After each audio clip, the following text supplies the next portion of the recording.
Hello everybody, I'm John Morgo, one of the last three guys to do a podcast, and I'm coming to you with my other job as play-by-play voice of the Georgia State women's basketball team. Panthers are playing Appalachian State here from the sports arena, Charles Lefty Drizel Court here in Atlanta, Georgia, and we'll be getting underway in about an hour and a half from right now. As I said, Georgia State taking on Appalachian State, one of three games going on in the Sun Belt Conference here today. We have about 5 games left in the regular season. Teams are getting close to crunch time, as Georgia State right now has just clinched a berth in the Sun Belt Conference tournament, taking place in 3 weeks' time down in Lakefront Coliseum in New Orleans. However, the first 10 seeds get in. 7 through 10 have to do campus playing games. 9 plays at 8, 10 plays at 7, and the winner of that one goes on to Lakefront Coliseum in New Orleans. So obviously, you really don't want to be in those 7 to 10 seeds, but if you are, well, you want to be in the home side of things. So right now, that is what Georgia State is trying to clinch, that they will have no worse than a home game should they make the play-ins. Right now, as I said, they're 5th, which means they skip that and will play Wednesday in the first round of games at New Orleans. But they're tied with South Alabama at 8-5. Jaguars beat Georgia State on Saturday down in Mobile to sweep the series with Georgia State. So if those two teams remain tied, Georgia State would get the 5 seed, and South Alabama right now, they are in the 4 seed. Now, South Al does not play tonight, so if Georgia State gets the W, they would move back into 4th, percentage points ahead of South Alabama. Now, South Alabama plays Saturday against Troy. Georgia State will play Saturday against Coastal Carolina, as some workers here are just going at it. They are making some shots here, getting some practice in, as this gym is about to get jumping in about an hour and a half time. Mentioned South Alabama playing Troy on Saturday. And if Troy should win that ball game, Georgia State beats Coastal Carolina, Georgia State again would be in 4th. Now, 4th, you get another bye. Your first game would not be until Thursday.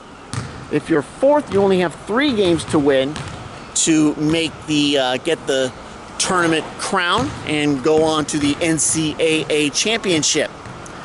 If you're 3 and 4, you only have 3 games. 1 and 2, you have 2 games. Now that is because the Sun Belt wants to make sure that the best seeds get into the tournament. We've had several instances where Troy, as a 4 or 3 seed, got on a hot streak, won the game, then they were given a 15 seed and bounced in the first round. Sun Belt is trying to maximize their seeding, get a good seed like a 14 or a 13, and possibly make a run. I think the last team to actually win in the first round was, I want to say, Texas State. I think they did it a couple years ago against Arizona State. I may be wrong about that. I'm going to have to check on that. So anyway, Georgia State playing Appalachian State. Appalachian State, as I mentioned, ranked 6th in the conference, about a game and a half behind Georgia State. Appalachian State, interesting story. There we go. Appalachian State, interesting story. They have a very good inside and outside presence. Bailey Plummer, 6'4", one of the tallest players in the conference, the only one in the Sun Belt Conference who's averaging double-digit rebounds, averaging 11.4, leads the conference in that category. Now you have Maddie Story, who is one of their more prolific starters, but she was out all of last year with a torn ACL, suffered it in their exhibition game. Missed the entire season. Appalachian kind of floundered, but what they really did there is they were able to develop some guards, some good guards in the forms of Prey Stanley and Tierra Wilson. These are 2 freshmen. They're now sophomores, very effective at distributing the ball, and Story will get her shot. Probably hasn't come back 100% from that injury. Also, Lainey Gosnell, who is a local product. She's out of Habersham Central, up in the northwest corner of Georgia. She is also one of their big factors for shoot. Now for Georgia State, big 3 players, Jada Lewis, Allison Johnson, and Walnetta Wright. Jada is 5th in the conference in scoring. Allison Johnson been a consistent double-digit scorer since we moved into Sun Belt play, now 11.2, I think. And, of course, Walnetta Wright, Georgia State's leading rebounder and third in the conference in rebounding. And then we also, Georgia State also have featured KK Williams, Kiera Henry. KK Williams, more of an outside shooter this season. Kind of streaky, kind of depends how her first shot goes.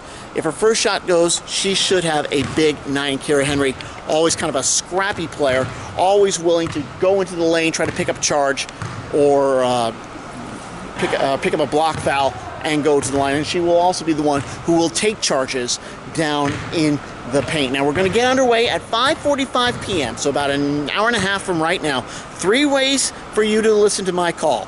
You can go to the GSU app on your Android or smartphone.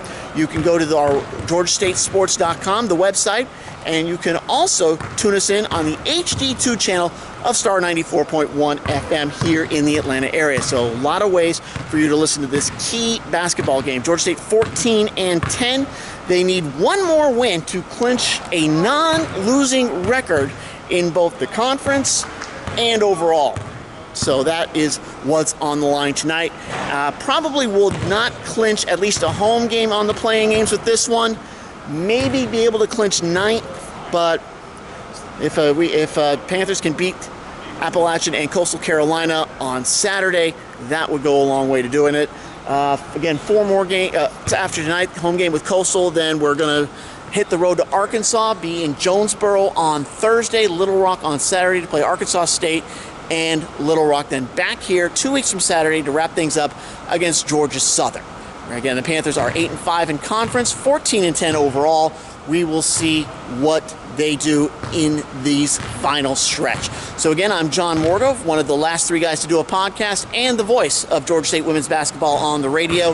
Hope you can tune in for this. It should be a good one. Thank you very much, and we appreciate all of your listenership, all of your support for this endeavor. Thank you very much. Have a good day.